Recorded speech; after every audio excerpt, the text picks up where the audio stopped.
On that beautiful day, my son brought Miranda home for the first time. She was a woman with some beauty, but I sensed something that was not quite normal.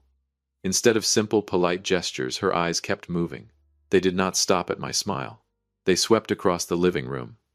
They traced the molding lines along the ceiling. They climbed the oak staircase that Carol had polished with her own hands for 30 years. She looked over everything in the house once. On the surface, it looked like the curiosity of someone seeing unfamiliar things for the first time. But through the eyes of a man who had spent 70 years studying people and the world around him, that gaze looked like someone evaluating assets before an auction. That was not the look of a future daughter-in-law. That was the look of a hunter measuring her territory. Welcome back to Dad's real-life revenge. Grab a glass of water, some snacks, sit back comfortably, and remember this: the people in these stories had every chance to behave with dignity. They simply chose the wrong path. Please subscribe and leave a comment with the name of the city you are watching from so I can see how far this story has traveled. I stood in the kitchen. The morning air should have been warm with the smell of coffee, but from the moment Miranda stepped inside, it became strangely cold. She did not greet me with a hug. She just stood there. The sharp heels of her shoes tapped against the marble floor. The sound echoed harshly like the ticking countdown of a death clock. Miranda stepped closer to the kitchen counter. She ran a bright red painted fingernail across the stone surface. She touched it as if checking for cracks that might lower its market value. Then she turned and looked at me. A manufactured smile appeared on her lips. "Sir, this house is truly a forgotten gold mine," she said. Her voice rang sharply, cutting through the silence I had carefully protected since my wife passed away. She glanced at Carol's photograph on the wooden shelf. In the picture, Carol was smiling in the middle of her rose garden. That image was my entire world. But to Miranda, it was just an old frame taking up space. Miranda asked about the value of the paintings hanging along the hallway. She called the way my company, Caldwell Supply, operated an old-style system. She used the word outdated to describe 35 years of blood, sweat, and sacrifice from this family. I looked at Tyler, my son. He stood there, his eyes filled with admiration for the woman who had just entered his life. He could not see the storm forming. All he felt was love and the irresistible charm of this woman. A surge of electricity ran down my spine. A survival instinct from my younger years awakened inside me. I lifted my teacup. My hands did not tremble. The water inside the cup remained still. But deep down I knew I had to prepare. I loved my son very much. I could not simply tell him what I thought. In the end, it would only sound like a baseless suspicion, and he would surely explode with anger. Now I needed evidence if I wanted to solve this problem. But first I had to find a way to protect everything. Absolutely. I sat alone in my study as darkness slowly began to swallow the house. On the desk lay Carol's will. The words had faded with time, but their weight remained untouched.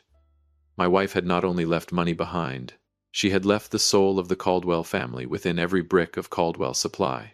But the way Miranda looked at those numbers sent a chill down my spine. She did not see the sweat of workers who had stayed loyal for 20 years. She only saw profit charts waiting to be squeezed dry. That kind of greed was like a virus quietly slipping into Tyler's mind. My son had started repeating the same hollow business terms Miranda whispered into his ears every night. I knew I could not stand by and watch Carol's legacy be torn apart. My silence was not agreement. It was observation. I needed a fortress that no one could break through, not even my own son while he was blinded by love. Quietly, I transferred ownership of Caldwell Supply and the entire real estate portfolio into a trust. I did not tell Tyler about that trust. I did not explain the structure to anyone. I created a legal maze that only I held the key to. To everyone else, I was still just old Robert running a traditional family company. But in truth, I had already built a steel wall around my assets. The protection of that trust was absolute. It was designed so that no divorce and no foolish decision could ever reach it. I watched Miranda laughing in the living room. She was already calculating what color she would repaint the house. She was dreaming about extravagant parties as the new Mrs. Caldwell. She had no idea she was dancing on thin ice. I closed the drawer of my desk. The dry sound of the lock echoed in the quiet night. For a moment I wondered if I was being too harsh with Tyler. But then I remembered the way Miranda had looked at Carol's photograph. That was not curiosity. That was the hunger of someone who wanted to erase the person who came before her and replace everything with her own vanity. The hardest part of being a father is not protecting your child from scratches and bruises. It is protecting them from their own bad choices. I would play the role of a confused old man. Weak, easy to manipulate. I would let Miranda believe she was the one in control. Still, water runs deep. And beneath the calm surface of the Caldwell family, a silent current was already forming. The secret of the trust would be my final shield. It would only appear when Miranda's mask finally fell away. This game had only just begun, and the predator rarely realizes that it is the one being led into a trap. A happy family day. That was how it looked on the surface. In reality, it felt more like a media event. Miranda wore a wedding dress that cost as much as an entire year of salary for the warehouse manager at my company. Her family walked into my home with the expressions of people who had just won a major contract. They glanced around, pointing at the classic wooden furniture with subtle mockery. Their arrogance was so thick, it made the air in the room feel suffocating. I stood in the corner holding a glass of wine, though I never took a sip. I watched Tyler. My boy was smiling brightly, but his eyes had lost something important. Control. He looked at Miranda the way a man looks at a goddess. He could not see that he was being guided by a woman who treated marriage like a long-term investment deal. After the honeymoon, the storm began moving faster. Miranda stopped pretending to be the polite daughter-in-law. She started whispering into Tyler's ear about the future of Caldwell Supply. Every evening, instead of asking about my health, they talked about selling the company. Miranda brought out thick folders of documents. She drew charts about maximizing profit and strategic exit opportunities. She said the world had changed. She said I was holding my own son back. Tyler began looking at me differently. There was impatience in his eyes. He started believing that I was the obstacle standing between him and unlimited wealth. The feeling reminded me of driving down a highway when the weather suddenly shifts. You look up at the sky and realize the storm is moving much faster than it appears. My frustration reached its peak on a Tuesday afternoon. I deliberately left my keys behind and returned to the house earlier than expected. The door to my study was not locked. I heard the rustling of papers. I stood quietly behind the half-closed door. Miranda was inside. She was not sitting in the guest chair. She was sitting in my leather chair. My chair. She was pulling open drawers, digging through confidential files about customer lists and company cash reserves. There was not the slightest trace of guilt on her face. Only pure greed. She was searching for weaknesses. She was looking for a way to push me out of my own empire. I quietly stepped back and left the house. I walked slowly down the street, breathing in the cold air of the evening. My chest tightened when I thought about Carol. She had always believed in kindness, but kindness cannot compete with cunning. Miranda believed she had already won because she had found numbers. What she did not realize was that those numbers were only the tip of an iceberg. She thought she was controlling the game. In truth, she was simply following the script I had already written. Patience is not passivity. It is preparation. I had given Miranda enough rope to tie her own knot. She wanted to see numbers. I would show her numbers. But they would be the kind of numbers that lead straight to the edge of a cliff. I returned home and greeted Miranda with a calm smile as she stepped out of the living room, her expression perfectly casual, as if nothing had happened. I invited her and Tyler to dinner. A dinner full of polite lies, with me quietly conducting the entire performance. I began mentioning that the business was struggling, and I saw it. A dark spark of hope flashed in Miranda's eyes. That was the moment I knew my trap was ready. I sat in the darkness of the library. The desk lamp illuminated only a small corner of the financial documents in front of me. I held my fountain pen in my hand. This was the moment for the final test of human character. I began altering the numbers. I inflated the debts. I reduced the real revenue from major contracts. Slowly, carefully, I constructed a disastrous picture of Caldwell Supply collapsing. Every stroke of my pen was calculated. I wanted Miranda to believe the ship was sinking. I wanted to see what she would do when she believed the treasure she had been chasing was nothing more than a pile of ruins. The precision of it hurt me. I was smearing the reputation of my own life's work just to uncover the truth. The next morning, I deliberately left the fake report on the dining table. I pretended to be tired and exhausted. I watched Miranda walk down the staircase.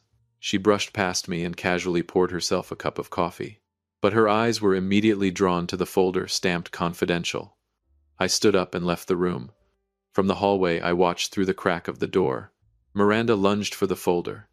Her fingers flipped through the pages so quickly that she tore the edge of one sheet. And then I saw it. A victorious smile spread across her lips. She was not worried about her husband's future. She was calculating how to retreat with the greatest advantage. That evening, dinner felt heavy and suffocating. Miranda had no patience left for pretending. She slammed the folder onto the table in front of Tyler and me.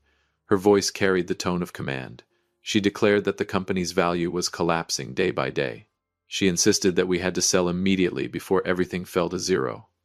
Caldwell Supply is not for sale, I said, my voice rough. I looked directly at Tyler. I hoped my son would speak. I hoped he would remember the days when the two of us walked through the warehouses together counting inventory.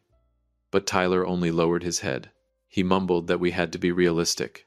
Miranda had already planted fear so deeply in his mind that it had paralyzed him. Miranda let out a cold laugh. She began quoting the numbers she had stolen from the fake financial records. She spoke about bankruptcy. She spoke about the Caldwell name becoming a public joke. And her manipulation reached its peak when she threatened to take Tyler away if I refused to sign an agreement to sell the company to a rival corporation she had secretly contacted. I looked at the woman sitting across from me. She was beautiful, but inside she was empty. She did not understand that the value of a company does not live inside numbers written on paper. It lives in trust and inheritance. I took a slow breath. I knew the moment of judgment was approaching. The golden trap had already closed. Miranda believed she had forced me into a corner. She believed she had won this game. But she had no idea that the real documents were resting safely in the drawer of my trust attorney. The strongest protection is not confrontation. It is not distance. It is preparation, quiet and thorough, completed long before you ever think you might need it. I looked at Miranda and slowly nodded. I told her I would consider it. I wanted to watch her celebrate this illusion of victory just a little longer. Because when the sun rose the next morning, the truth would become the most merciless weapon she had ever faced. The next morning, the sky was gray and heavy like poured lead. Miranda walked into my office holding a stack of documents. She did not knock. The last trace of respect had completely disappeared. Tyler followed behind her. His face was pale. He looked at me the way someone looks at a man who has already lost. Miranda placed the company sale contract on my desk and pushed a pen toward me. "Sign it, Dad," she said. Her voice was sharp like a blade. She repeated everything about the fake financial records. She insisted that if we did not sell now, we would lose everything. I looked down at the contract. The buyer was a longtime competitor. I already knew Miranda had likely received a generous commission to push this deal through. Slowly, I opened the drawer of my desk. But I did not take her pen. Instead, I pulled out a dark blue leather folder. This was the real audited financial report. I placed it directly on top of Miranda's contract. The room fell into a frightening silence. Then I began reading the numbers out loud. Revenue had grown by 20%. The company's debts had been cleared the previous year. The reserve fund was now the highest in the company's history. I watched Miranda carefully. The color drained from her face like water emptying from a sink. Her bright red lips trembled. She stammered about the numbers in the earlier documents. I looked straight into her eyes. "Those were only a test," I said quietly. "And you failed it completely." Tyler grabbed the real report. He flipped through the pages quickly. His eyes widened with every line. The profits were nearly double what he had believed. The truth hit him like a bucket of ice water. He realized how deeply he had been manipulated by his wife. He realized he had almost sold the soul of his family because of lies. "Caldwell Supply is not for sale," I said again. This time my voice echoed through the small office. Tyler slowly looked up. I saw regret ignite in his eyes. He set the folder down and turned toward Miranda as if she were a stranger. Miranda tried to recover. She claimed she had done everything for their future, but her words now sounded hollow. Every mask had fallen. Cunning has nowhere to hide when confronted with numbers that speak the truth. Still, water runs deep. The people who talk the most often understand the least. I stood up from my chair. I was no longer playing the role of a confused old man. I straightened my back and told Miranda to leave my office immediately. I watched the confidence in her expression shatter into pieces. She turned and walked away. The sound of her heels on the floor was no longer steady. It sounded broken and chaotic. Tyler remained sitting there. He buried his face in his hands. He had finally realized the cost of blindness. Carol's legacy was still safe, but the trust within this family had been cracked. I placed my hand on my son's shoulder. This was only the beginning of a painful lesson, a lesson he would have to endure on his own if he ever hoped to truly deserve the Caldwell name. My office returned to its usual silence, but it was not a peaceful silence. It was the silence that follows an earthquake. Miranda left that very night. She took nothing except her designer bags and her overwhelming fury. I stood by the window and watched her car disappear beyond the gate. A dark chapter of the Caldwell family had finally closed. Tyler sat across from me. He stared at the cup of tea that had gone completely cold. His eyes were red. The awakening had come to him in a cruel way. He had not only lost a wife, he had realized how close he had come to losing himself. "Dad, I am sorry," he whispered. His voice broke. I did not interrupt him. I allowed the silence to sit between us and slowly consume his regret, because sometimes pain is the best teacher. I poured more hot water into the teapot. Steam rose slowly into the air. I told Tyler that patience is not passivity. It is quiet preparation. I had created the conditions for him to see the truth on his own. If I had forced him to divorce Miranda from the beginning, he would have hated me for the rest of his life. But now he had signed the divorce papers himself. That freedom was something he had to claim on his own. The hardest part of being a parent is not making decisions for your child. It is creating the conditions that allow them to make the right decision themselves. In the weeks that followed, Tyler began returning to the company. He no longer wore the expensive suits Miranda had chosen for him. Instead, he put on work clothes again. He went down to the production floor.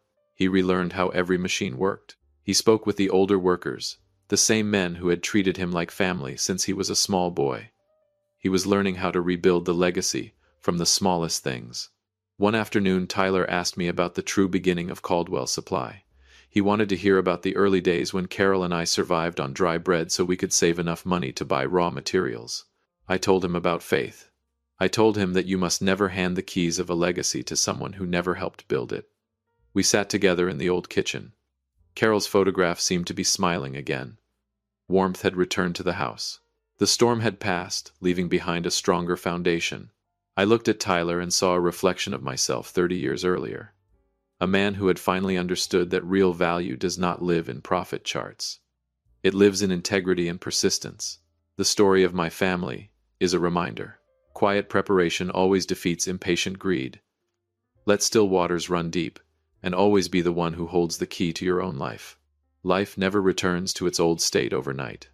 After Miranda left, my large house suddenly became too quiet. The cracks she left behind were not only in the contracts. They were in the way Tyler stared at the empty spaces on the walls where Miranda had once hung her unfamiliar paintings. I stood in the hallway watching my son. He was cleaning out his old room. He threw away fashion magazines and those lifeless business charts. Each item tossed into the trash bag sounded like a quiet sigh of regret. I understood that feeling. The moment when you realize you built an entire future on a foundation of sand. Tyler had been swept away too quickly. Now he was picking up the broken pieces of his self-respect. I did not walk over to comfort him with empty words. I wanted him to face that emptiness. A real businessman must learn to take responsibility for his own mistakes. I went into the kitchen and began cooking beef stew. It was the only recipe from Carol that I had memorized perfectly. The smell of onions and black pepper slowly filled the house. It felt like an emotional thread pulling us back to the most basic values. Miranda once called this meal low class. She preferred 5-star restaurants with complicated dishes that looked beautiful but tasted empty. That arrogance had been the poison that numbed both Tyler's taste and his judgment. But today when the smell reached him, I saw his shoulders sink. He walked into the kitchen and sat down on the familiar wooden chair. "I am sorry for letting her step into Mom's room," Tyler said. His voice was rough. I placed a bowl of hot soup in front of him. I looked him in the eyes and told him that forgiveness is not something you give to others. Forgiveness is something you give yourself so your own heart can finally rest. We ate in silence, but it was a healing silence. I noticed the change in my son's eyes. He was no longer staring into emptiness. He had started looking down at his own hands, the same hands that once helped me pack our first shipments. My patience had paid off. I did not need to drive Miranda away with anger or force. I only needed to give her enough room to reveal who she really was. And I needed to give Tyler enough time to wake up on his own. That night I returned to my office. I opened the trust documents and added a new clause. A clause about discipline. Tyler would receive nothing until he proved he could protect this company from another cunning predator. A legacy is not a gift. It is a responsibility, and I would be the strictest guardian to make sure it would never be shaken again. In the first month after Miranda disappeared from our lives, I decided to take a bolder step. I did not just want Tyler to return to work. I wanted to test his integrity to the very limit. I assigned him a hypothetical merger project. In it, a large corporation was offering an extremely tempting acquisition deal. This was the golden trap I had prepared in advance. I handed Tyler a thick folder. I told him this was the only way to resolve the artificial debts I had created. I wanted to see whether he would choose the easy shortcut or the difficult road that would protect the Caldwell name. I watched him from behind the glass wall of my office. Tyler turned each page slowly. His face tightened. The excitement he once had when Miranda manipulated him was gone. Tyler did not speak for 3 hours. He sat there like a statue. Then I saw him pull out an old photograph of Carol from the drawer. He looked at the picture for a long time. After that, he picked up the acquisition proposal and tore it into pieces right in front of me. "Dad, we are not selling a single inch," he said. His voice was firm. A warm feeling passed through my chest. This was the moment I had been waiting for all these years. True awakening does not come from lectures. It comes from a fierce struggle inside the heart. But the test was not over yet. A week later, Miranda unexpectedly appeared at the company gate. She no longer looked elegant. Dark circles surrounded her eyes. She cried and said she had made a terrible mistake. She begged for a second chance. I stood on the balcony watching. I wanted to see how Tyler would respond. I saw Tyler walk to the gate. He did not touch her. He kept a cold distance between them. He told Miranda that love can forgive, but trust cannot be rebuilt on lies. He asked her to leave and never come back. Miranda screamed. She hurled bitter insults at my family. But Tyler simply turned away. He walked back into the factory floor without looking back once. I smiled. A quiet smile of relief after so many tense days. I knew then that I had not only protected my company, I had saved my son's soul.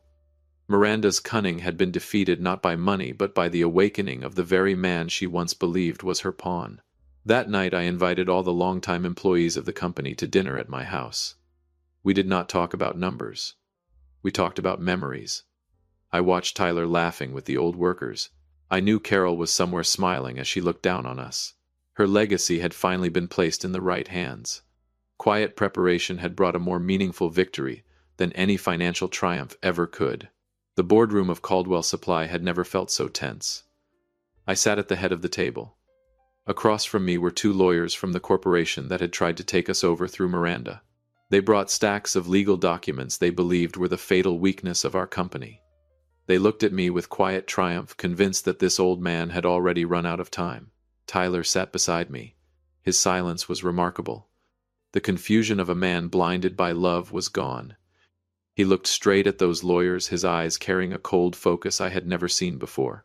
I knew he had truly grown during the storm. "You say we are standing on the edge of bankruptcy?" I asked in a low voice. I pushed the real audited report across the table. The color drained from their faces like water rushing down a sink.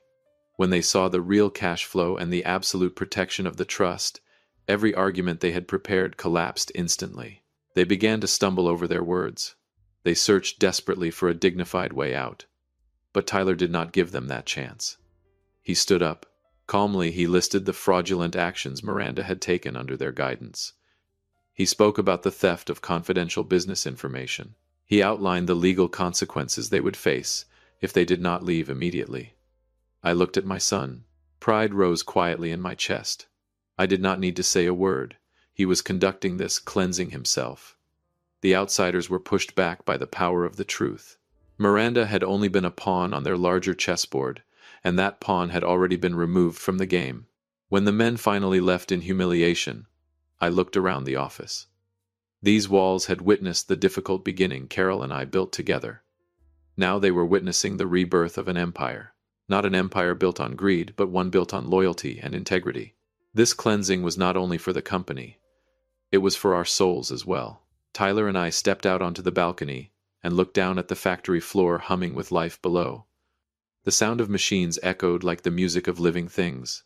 I knew that from this moment forward no one would ever be able to shake the Caldwell family with whispered manipulation again. The water had finally become still again, but it was the stillness of power and clarity. I placed a hand on Tyler's shoulder. "We still have a lot of work to do," I said. He nodded, a quiet smile appearing on his face. The smile of a man who finally understood the value of what he held. The battle was over, and we had won in the cleanest way possible. The evening sunset stretched across the long corridors of Caldwell Supply. Golden light spilled over the wooden floors worn smooth by time. I stood in the doorway of my office watching Tyler. My boy was putting away the last folders of the day. His shoulders were no longer heavy with gloom. He moved with the quiet confidence of a man who had found his footing again. Miranda had completely vanished from our lives. Rumors about a counter-lawsuit for stealing company trade secrets had forced her to flee the city. She carried her greed away in search of another target. But here in the house of the Caldwell family, her presence had been wiped away like dust from glass. I invited Tyler home. We did not sit in the elegant living room. Instead, we returned to Carol's old kitchen. I brewed a pot of oolong tea. Steam rose from the teapot, spreading warmth through the quiet room. Tyler held the cup with both hands. He stared into the clear tea and let out a long breath. "Dad, now I understand why you kept everything hidden," he said. His voice was calm, filled with respect. I looked at my son and told him that a legacy is not money sitting in a bank account. It is honor. It is the trust of the people who helped build it with you. That was the most expensive lesson I wanted him to carry for the rest of his life. Tyler asked me about the early days when the company was nothing more than a small workshop. He wanted to hear again about how his mother endured those difficult years with quiet strength. We laughed. We remembered Carol with happiness instead of pain. That bond between us was something no trust fund could ever buy. I had waited a long time for this moment. The moment when my son and I truly understood each other without needing many words. I knew that in the future, no matter how many Mirandas might appear, Tyler would know how to protect what belonged to his family. He had grown through the cracks life had given him, and those cracks were now filled with integrity. I looked out the window. The house still stood there, firm against the changing winds. A real beginning was finally taking shape. Tyler looked at me and asked about plans to expand the workshop next year. I smiled. I slid the original trust documents across the table toward him. "It is time for you to take the wheel," I said. A quiet transfer, but one heavy with meaning. Tyler accepted the folder. His hands no longer trembled. He held it tightly as if he were holding his own future. Thank you for listening to this story all the way to the end. I hope you will join our community by pressing the like button and subscribing to see more stories that are real, raw, and centered around family. And as always, thank you for being part of this space. That night, I slept deeply. In my dream, I saw Carol smiling. She knew our legacy was safe. Still waters run deep. And beneath that quiet surface, a new generation of the Caldwell family was rising stronger and wiser than ever before. The battle had truly ended, and the light had finally returned to our home.